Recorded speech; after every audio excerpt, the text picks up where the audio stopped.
Hello, good morning, শুভ সকাল। কেমন আছো সবাই?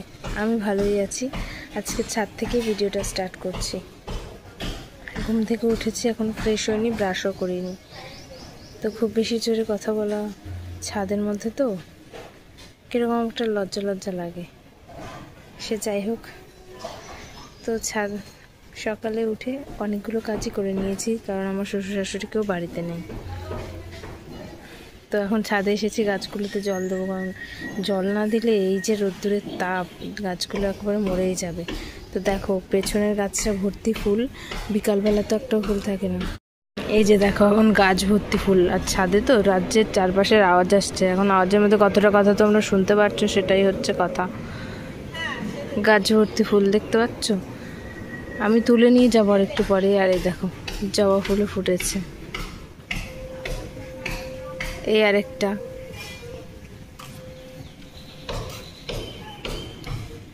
আর এই দেখো এই ফুলটা ফোটাতে তোমাদের সাথে কোনোদিন শেয়ার করাই হয় না, কারণ সকালে তো আর ফোন নিয়ে আসা হয় না ছাদে। সাদা কণ্ঠ ফুলও ফুটেছে। তো ছাদের গাছগুলোতে জল দিইনি। দেখো গাছের জল দেওয়া আমার কমপ্লিট হয়ে গেছে, সব গাছে জল দিয়ে দিয়েছি একেবারে ভিজিয়ে ভিজিয়ে, বেশি বেশি করে।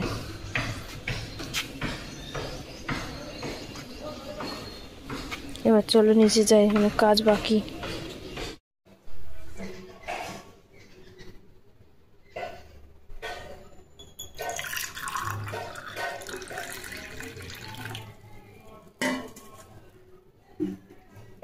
সকালবেলায় যে জল মানে গরম জল খেয়ে নিচ্ছিলাম, জলটা একটু বেশি গরম হয়ে গেছে, যার কারণে আমাকে ঠান্ডা জল মেশাতে হলো।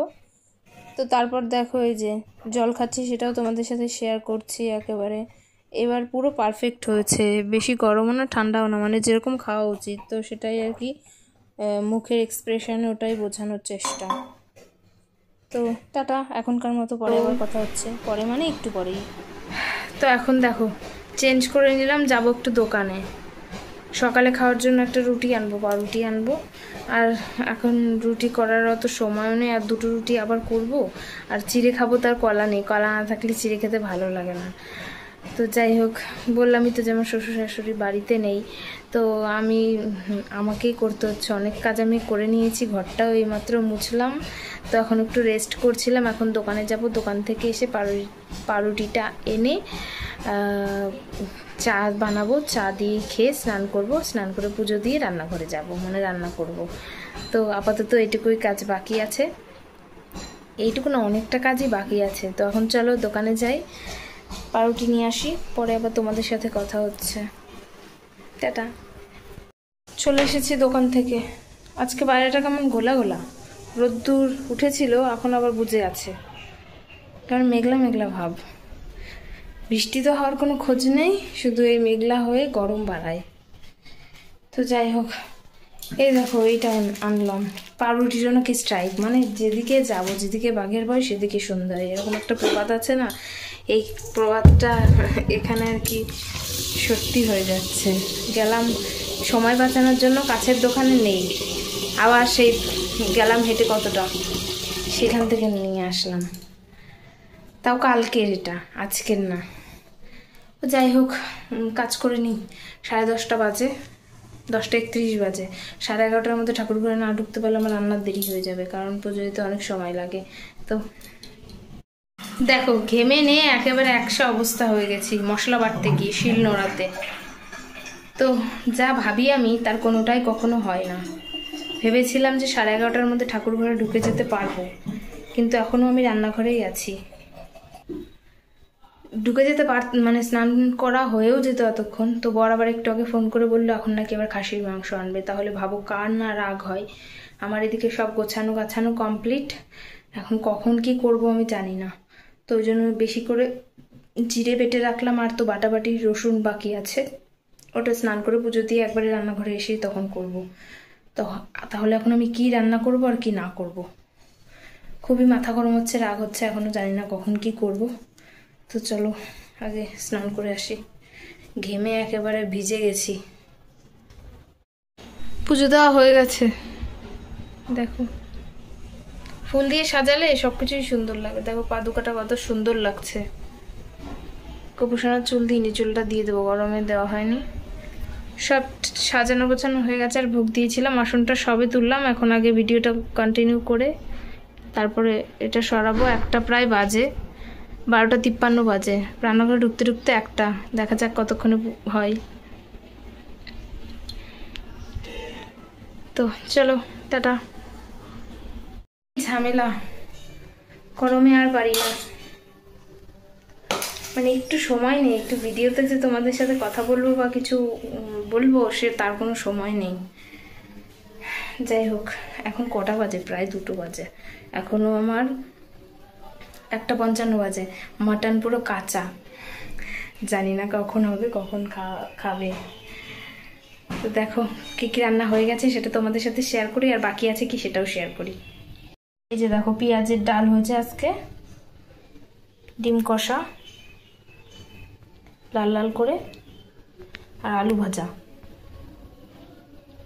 এইগুলোই রান্নার কথা ছিল, আর সাথে আমার এই মাছের ঝোলটা রান্নার কথা ছিল, কিন্তু হঠাৎ করে মাংস নিয়ে চলে এসেছে, মাটন নিয়ে চলে এসেছে। এখন এই যে দেখো মশলা টশলা বেটে আমি রেডি করে রেখেছি, কিছু হয়নি এখনো, অনেক কিছু বাকি। মাটনটা করব, হয়ে যাবে। মাছের ঝোলটার আলু সেদ্ধ করে রেখেছি, কচু সেদ্ধ করে রেখেছি। এখন এটা কি করি বলো, তাই ভাবছি। হাত প্রচুর পরিমাণে জ্বলছে। আবার পরে কথা হবে, টাইম নেই।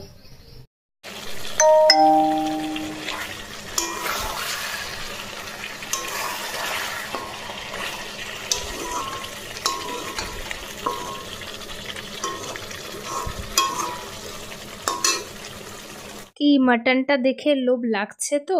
আমি কিন্তু মাটন খাই না, মানে ভালো খাই না, একেবারে যে খাই না সেটা বলা ভুল, মানে ভালো খাই না। তো যাই হোক, আমার হাজার দেখলেও জিভে জল আসবে না। এই জায়গায় যদি চিকেন থাকতো তো ঠিক ছিল। আমি প্রথমবার রান্না করেছি, সেই তুলনায় যথেষ্ট ভালো হয়েছে। তারপর দেখো খাওয়া দাওয়া করে দুপুরবেলা ঘুমিয়েও ছিলাম। সন্ধ্যাবেলা ঘুম থেকে ওঠার পর আর কি টিভি দেখছিলাম বসে বসে, তাই আর কি ক্যামেরাটা অন করে তোমাদের সামনে একটু বসলাম। এরপর কি করি না করি সবটাই শেয়ার করছি। তো এখন রেডি হয়েছি, দেখো এখন 8:30 বাজে। এখন একটু বেরোচ্ছি, ঘরে ভালো লাগছে না। পুজো টুজো দেওয়া হয়ে গেছে, সব কাজ কমপ্লিট হয়ে গেছে। এখন আপাতত কোনো কাজকর্ম নেই, তো ঘরের মধ্যে আর কি করব, তাই একটুখানি বেরোচ্ছি। একাই বেরোতাম, তা আমার বড় বললো যে যা আসছে, বেরোবো বলতে এই রাস্তা দিয়ে বাজার দিয়ে ঘুরে চলে আসবো, এইটুকুই ঘোরা। ঘরের মধ্যে থাকার থেকে এইটুকুই তো অনেক, তাই না? তো যাই হোক চলো যাই, দেখি বাজারঘাটে কেমন লোকজন। আজকে তো ঈদের দিন। যাই হোক আজকে হ্যাপি ঈদ, ঈদ মোবারক সবাইকে। তো চলো যাই দেখি, ঈদের দিন সবাই ঘুরতে টুরতে বেরিয়েছে নাকি সাজুগুজু করে। আমাদের ওদিকটা বলতে আমার বাড়ির ওখানে তো মুসলিম নেই কোনো, আশেপাশে নেই, একটু দূরে আছে ধানতলার পাশ দিয়ে, তো সবাই সাজুগুজু করে অনেক মানে বেরোতো সবাই, কিন্তু এখন দেখা যাক বেরিয়েছে নাকি এখানে। তো চলো, আগের বছর ঈদের দিন আমি আমাদের বাড়িতে ছিলাম, আজকে তো শ্বশুর মানে এবারে তো শ্বশুর বাড়ি আছে, যাব আজকে সোমবার, বৃহস্পতিবার যাব। তো তখন বেশ ভালো ভালো ব্লগ দেব, তোমাদের সাথে শেয়ার করব। এখন চলো বেরোই, টাটা। ঘেমে নে একাকার করে ফিরলাম, এত তাড়াতাড়ি হেঁটেছি। তো যাই হোক, ঘেমে গেছি প্রচুর। একটু বাইকে করে এদিক সেদিক ঘুরে তারপর সেল থেকে একটা জিনিস কিনে এনে ফিরলাম। তো সেটা পরে তোমাদের সাথে শেয়ার করব, এখন আর শেয়ার করছি না যে কি কিনে আনলাম। একটা বেড কভার কিনেছি, শেয়ার না করারও কিছু নেই। তো আমার না, আমার মায়ের আর কি সেলের কম দামি একটা বেড কভার কিনেছি, ওই যে আমাদের বাইরের চৌকিতে পাতার জন্য। পরে আবার দেখা হবে। তো রাত্রে চলে এসেছি রান্নাঘরে ভাত তরকারি গরম করতে। তরকারি তো নয়, ভাত গরম করি। আর যেহেতু হাঁড়ির ওপরটা ফাঁকা থাকে তাই ডালটাও ওপরে বসিয়ে দিই, ওই সাথে সাথে ডালটাও গরম হয়ে যায়। এই গরমের মধ্যে না এত সব কিছু গরম গরম ভালো লাগে না, কিন্তু এই বাড়িতে সবাই গরম ভাত খায়, আমারও অভ্যেস হয়ে গেছে। এটা মানে এখানে 12 মাস কাল সবাই গরম ভাত খায়। তো একদমই ভুলে গেলাম কথাগুলো। তো আর আজকে তো ওই যে মাটনটাও গরম করতে হবে, কারণ মাটন তো ঠান্ডা ভালো লাগবে না, বসে যায় না। এখানে গান বাজছে, যদি গানের আওয়াজটাই কপিরাইট এসে যায় আমাকে মিউট করে আবার নিজের ভয়েস দিতে হবে। তো যাই হোক, বলে যায় যা খুশি, আরশোলাতে খচখচ করছে এদিকটাই। তো আজকের মতো টাটা, গুড নাইট, সবাই ভালো থাকবেন, সুস্থ থাকবেন। দেখা হচ্ছে নেক্সট ব্লগে। বাই, শুভরাত্রি।